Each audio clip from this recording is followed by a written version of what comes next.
राजनीति की खबरें तो भारत लाइव पे आप लगातार देखते रहते हैं, लेकिन कुछ ऐसे मुद्दे भी होते हैं जिन्हें आप तक पहुंचाना बहुत ज़रूरी है। खास करके शिक्षक बहाली पर अपनी पीठ थपथपा रही बिहार की सरकार कहीं ना कहीं अब बीपीएससी एक बार फिर से विवादों में घिरता हुआ नजर आ रहा है। बिहार शिक्षक बहाली का मामला सुप्रीम कोर्ट पहुँच गया है और इसमें दीपांकर गौरव नाम के व्यक्ति ने सुप्रीम कोर्ट में याचिका दायर कर बीएड अभ्यर्थियों के रिजल्ट को जारी करने को लेकर अपनी बात रखी है और याचिका दायर किया है। सुप्रीम कोर्ट ने याचिका को स्वीकार भी कर लिया है। सुप्रीम कोर्ट में इस मामले की सुनवाई 3 नवंबर को होगी। याचिकाकर्ता और बिहार प्रारंभिक शिक्षक संघ के अध्यक्ष दीपांकर गौरव ने बताया कि रिजल्ट में शामिल करने वाले याचिका पर चीफ जस्टिस की बेंच ने सुनवाई करने का फैसला कर लिया है। साथ ही रिजल्ट पर स्टे लगाने वाली याचिका को सुप्रीम कोर्ट ने स्वीकार कर लिया है। इसका सीधा सा मतलब है कि एक बार फिर से शिक्षक नियुक्ति का मामला जो है वो लटक सकता है। पेंच ये फंस गया है कि याचिकाकर्ता द्वारा सुप्रीम कोर्ट में अपील की गई कि इस बहाली में बीएड योग्यताधारियों को मौका अवश्य मिले। बीपीएससी ने रीट याचिका पेंडिंग होने के बावजूद बीएड अभ्यर्थियों के साथ धोखा किया है। बीएड और डीएलएड अभ्यर्थियों का एक साथ रिजल्ट प्रकाशित किया जाना चाहिए था। बता दें कि इस याचिका पर 20 अक्टूबर को मुख्य न्यायाधीश की बेंच में सुनवाई होनी थी, लेकिन दशहरा की छुट्टी के कारण इसे आगे बढ़ाया दिया गया और 30 अक्टूबर को तय हुई। अब मामले की सुनवाई 3 नवंबर को निर्धारित कर दी गई है।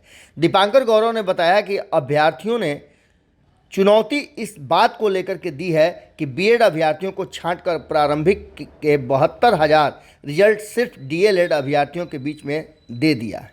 आयोग ने बीएड अभ्यर्थियों के साथ सौतेले व्यवहार किए हैं, जिसको लेकर के याचिका दायर की गई है।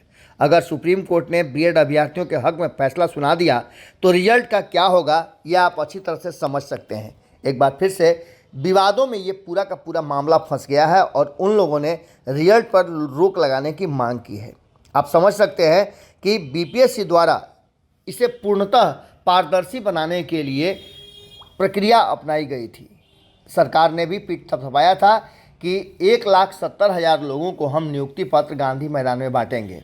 ये सारे मामले कहीं ना कहीं अब बीपीएससी एक बार फिर से कटघरे में खड़ी है और परीक्षा के साथ साथ जो रिजल्ट आए हैं वो कहीं ना कहीं विवादों में फंसता जा रहा है।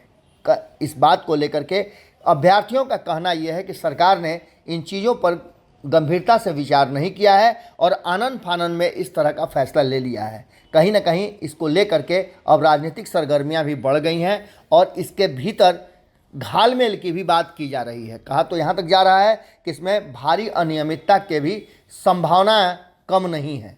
अब देखना दिलचस्प होगा कि 3 नवंबर को जब सुप्रीम कोर्ट में सुनवाई होगी तो फैसला क्या आता है। खास करके उन अभ्यर्थियों के लिए जिनके रिजल्ट आ गए हैं और जो खुशियां मना रहे थे, उनके लिए एक बड़ा सदमा हो सकता है। जुड़े रहिए भारत लाइव के साथ, खबरों का सिलसिला लगातार जारी। अगर ये वीडियो पसंद आई और वह बिहार के राजनीति और बिहारियत से सरोकार रखेनी तो सब्सक्राइब बटन दबा के चैनल के सब्सक्राइब कर ली। ओजे एगो घंटी बा, ओकरा बटन दबा देला से कुल सटीक और मारक खबर रुआ मुफ्त में मिल जाई। अगर रुआ पत्रकारिता के हमनी के नया प्रयोग में सहयोग कर चाहतानी तो ज्वाइन बटन दबा दी। पेटीएम नंबर नोट कर ली 9386816700। धन्यवाद।